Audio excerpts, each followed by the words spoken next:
राष्ट्रीय जगत vision news में आपका स्वागत है। मैं हूं आपके साथ वीना। मध्य प्रदेश की राजधानी भोपाल में मस्जिद के बाहर से निकलने वाले वाहनों पर आई लव मोहम्मद के स्टिकर्स लगाए गए। मुस्लिम समुदाय के लोगों का कहना है कि कोई भी हमें हमारे नबी का नाम लेने से नहीं रोक सकता।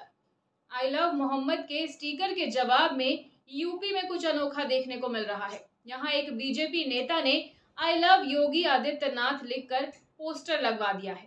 आइए आपको दिखाते हैं पूरी खबर।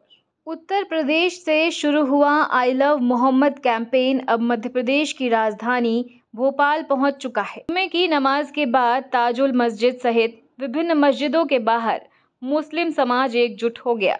नमाज अदा करने के बाद मस्जिद से बाहर निकलने वाली गाड़ियों पर आई लव मोहम्मद के स्टिकर लगाए गए।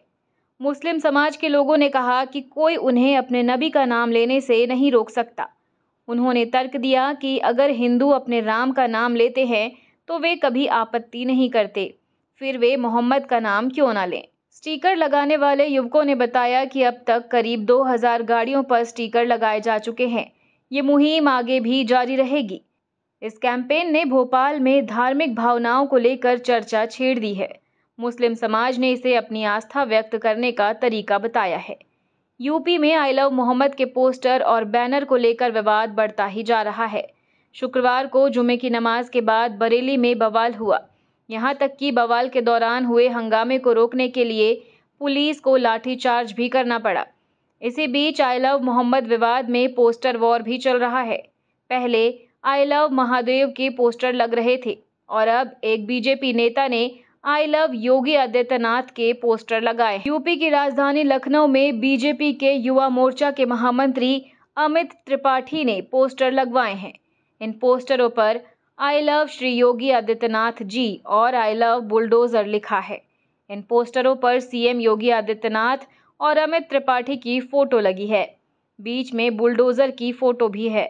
ये पोस्टर लखनऊ के कुछ प्रमुख स्थानों जैसे वीवीआईपी चौराहा, समता मूलक चौराहा और जानकीपुरम में लगे हैं। बता दें कि आई लव मोहम्मद विवाद उत्तर प्रदेश के कानपुर में 12 वफात जुलूस के दौरान शुरू हुआ था, जहां इस नारे वाले पोस्टर को प्रदर्शित किया गया था, जिस पर दक्षिणपंथी हिंदू समूहों ने आपत्ति जताई थी। इसके बाद एफआईआर दर्ज की गई और ये विवाद बरेली समेत उत्तर प्रदेश के कई जिलों और उत्तराखंड और कर्नाटक जैसे राज्यों में फैल गया, जिसके कारण विरोध प्रदर्शन, पोस्टर हटाए गए और पुलिस की कार्रवाई शुरू हुई। खबरों में इतना ही। अपडेटेड रहने के लिए हमारे चैनल को सब्सक्राइब कर लीजिए। नई खबरों के नोटिफिकेशन के लिए बेल आइकन जरूर दबाइए। नमस्कार।